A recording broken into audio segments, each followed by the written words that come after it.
foi naquela época que começou muitas, como que eu vou te explicar assim, a genética de gado evoluiu muito naquela época, né? De lá para cá, o que se faz da pecuária brasileira é algo extraordinário, do seu ponto de vista de melhoramento genético, de ganho de eficiência, é altíssima tecnologia, e isso gera resultados que, até para o pessoal assim, que não acompanha de perto, não consegue compreender o que é um ganho genético, né? Mas quando você melhora geneticamente a pecuária e você diminui o tempo para um boi chegar ao ponto de abate de 4 anos para 2 anos, significa que você vai precisar de metade da área que você precisava antigamente para produzir a mesma quantidade de carne. E menos custo, né? Não só custo, mas até sob pressão para expansão de fronteira agrícola e desmatamento, tem um efeito espetacular. Porque você não precisa ampliar áreas para produzir mais. Com o melhoramento genético, você produz mais na mesma área. Então, tem cálculos espetaculares a respeito da evitação da emissão de gás de efeito estufa decorrentes da melhoria genética do gado.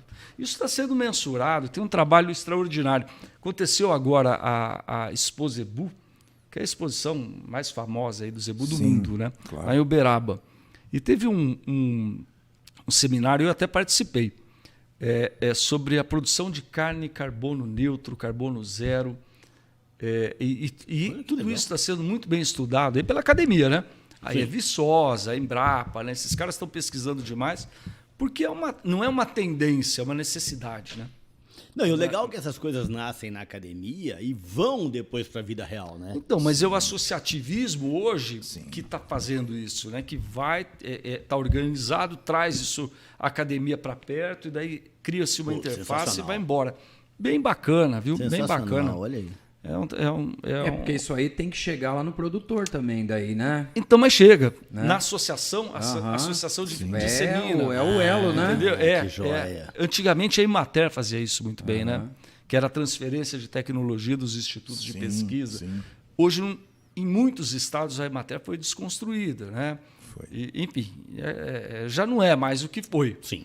E então o associativismo e o cooperativismo tem tido um papel fantástico para fazer isso. E se não fizer, espaço, né? e se não fizer, nós vamos ficar para trás, né? Sim. A gente tem que enfrentar essa nova realidade, né?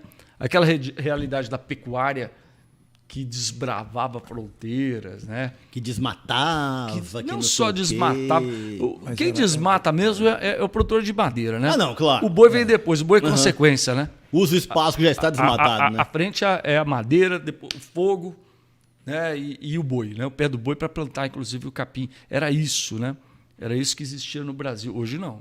Hoje, lógico, ainda existem algumas operações que estão fora de moda, mas o que se discute no Centro-Sul é tecnologia, né? É melhoramento genético, melhoramento da produtividade, tecnologia de pastagem. E inclusive com incorporação de carbono no solo é um troço. Olha que sensacional. É muito legal. Caramba. A Embrapa tem A Embrapa uma quantidade... é excelência, né? Pelo amor de Deus, cara. Você quer gastar dinheiro num lugar, mas é bem gasto na Embrapa. Isso lógico, tem outros lugares extraordinários, mas a Embrapa eu conheço. A Embrapa entrega, cara. Eu tenho um amigo que se aposentou recentemente, engenheiro aqui em Londres, da Embrapa. E ele me contava coisas incríveis. Inclusive, a gente estava falando de vinho, sobre a produção de vinhos da Embrapa. Exato. Que a Embrapa desenvolve a uva, produz vinho e não pode vender. Não pode, né? Aí os funcionários é que distribuem. Então, eu já ganhei alguns vinhos desse cara maravilhosos. Tem Embrapa Vinhos, né? Embrapa Vinhos, exatamente, Embrapa Vinhos. Né? E lá no Rio Grande do Sul. Exato. Que faz essa trouxe produção. aqui para a região norte uma variedade, puxa, eu não vou lembrar o nome dela, bem bacana, uva de mesa, né? Bem bacana, mais resistente, mais produtiva. Há uns 10 anos aí. Mas assim, hoje o que a Embrapa Soja desenvolve é soja resistente à seca. Quando isso chegar vamos lá, no mercado mesmo, Caramba, a nossa soja resistente à seca. A nossa produtividade vai ganhar uma segurança que é algo inimaginável. É fantástico, né? Já que você tocou nesse assunto, hoje um grande desafio da Europa é o aquecimento global e o efeito que está causando nas uvas na Europa. Tá mudando a produção de vinho na França por causa do efeito da estufa. efeito estufa. Então isso tem causado alguns efeitos aí que já estão promovendo mudanças, inclusive algumas espécies que foram geneticamente modificadas já pensou, para cara, poder resistir a isso. Imagina, entendeu? chega um ponto desse. Extraordinário. Mas eles estão. Mas vai subir a latitude, né? Vai Subir, né? vai. Claro, mas imagine aquela região que a riqueza dela é vinho. Uma tragédia. Como que vai ficar a economia da região, né? Dizem que um país que vai ser beneficiado, né, com o aquecimento global é a Rússia, né?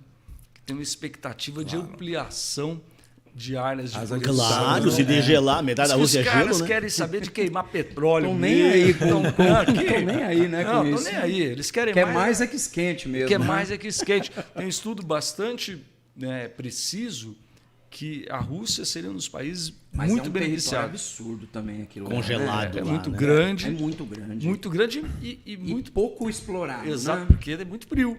Muito gelo, né? E conforme vai subindo, né, a latitude agricultável, né?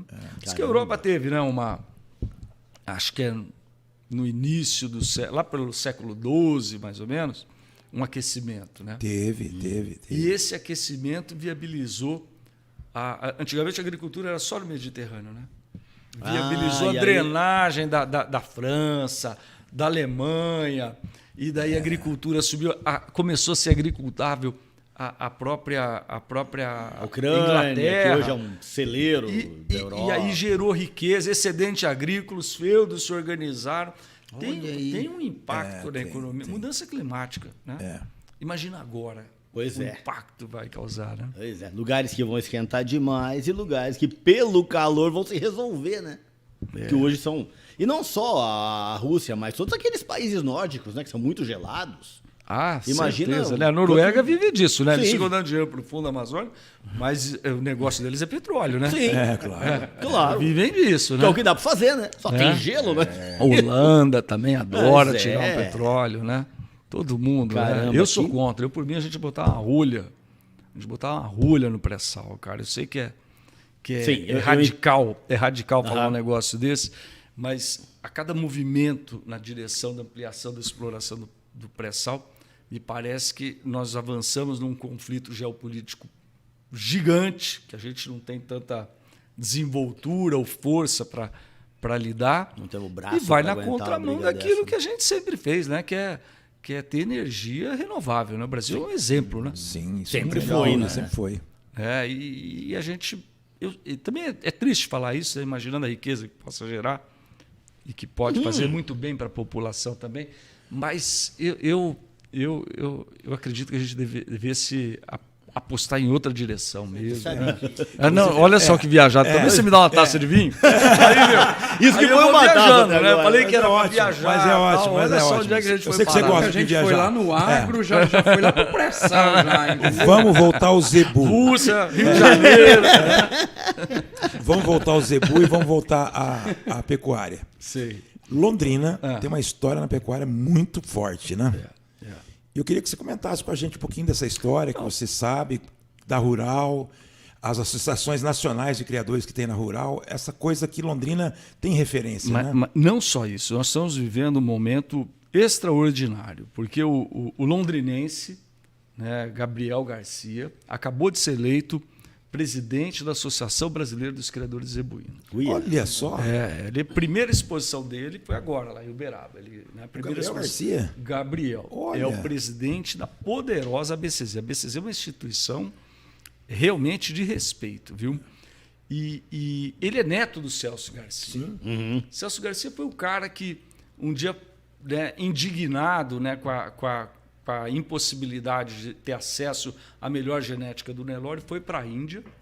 Buscar o zebu, né? Comprou lá gado, guzerá, gado Nelore, botou no navio e veio para cá contra tudo e contra todos. Aqui pra... Já era um empreendedor e um cara de vanguarda em outros setores, mas Sim. aquele dia ele resolveu fazer isso. E esse movimento dele fez com que outras importações acontecessem na sequência, em 1962, isso foi em 60, em 62, e é essa genética que revolucionou a pecuária brasileira. Se hoje a gente pode falar, não, o Brasil tem o maior rebanho comercial de gado de corte do mundo, é graças a esse movimento.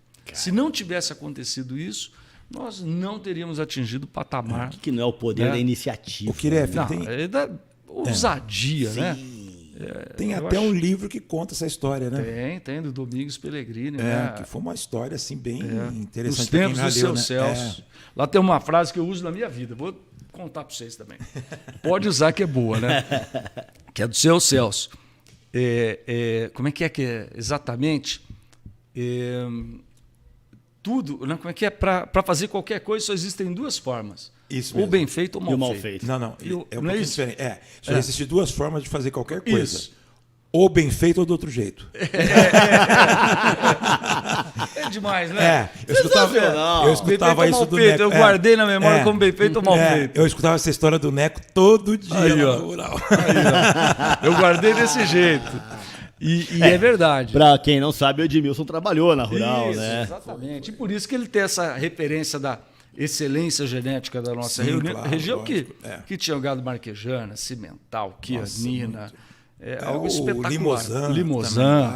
Até uns gados meio estranhos, né? Você falou do Gelb, Piamontês, o gado halterofilista, como é que chamava mesmo? Belgian Blue. Então tinha muita coisa. Tudo. Muita coisa deu certo e muita coisa não deu, né? Mas foi o que jogou e fez com que houvesse a revolução, né? Londrina foi uma capital genética da pecuária. Mas aí existe pouca atenção para isso, né, Kiref? Ninguém valoriza isso aqui em Londrina, né? Talvez.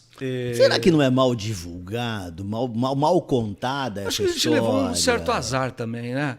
Porque veio aquela crise da febre aftosa, que daí nos afastou. Vamos lá, impossibilitou que algumas coisas acontecessem por aqui. Na sequência, o fechamento de Santa Catarina para o trânsito de animais. Então, criou uma barreira para as raças europeias subirem aqui e interagir com os núcleos de criadores aqui, porque essas raças europeias é Rio Grande do Sul e Santa Catarina, majoritariamente, além de São Paulo e Paraná. Era mais ou menos isso. E, mais recentemente, a iniciativa estadual de também fechar as fronteiras, né, e parar de vacinar, o que isolou o estado do Paraná para o centro-sul todo, né? Vamos lá, o centro-oeste todo, né? São Paulo, Mato Grosso do Sul. O nosso intercâmbio genético ele ficou impossibilitado, né? Então, eu acho que essa sequência de acontecimentos acabou prejudicando. Mas pode voltar. Não, eu falo porque a semente está aqui.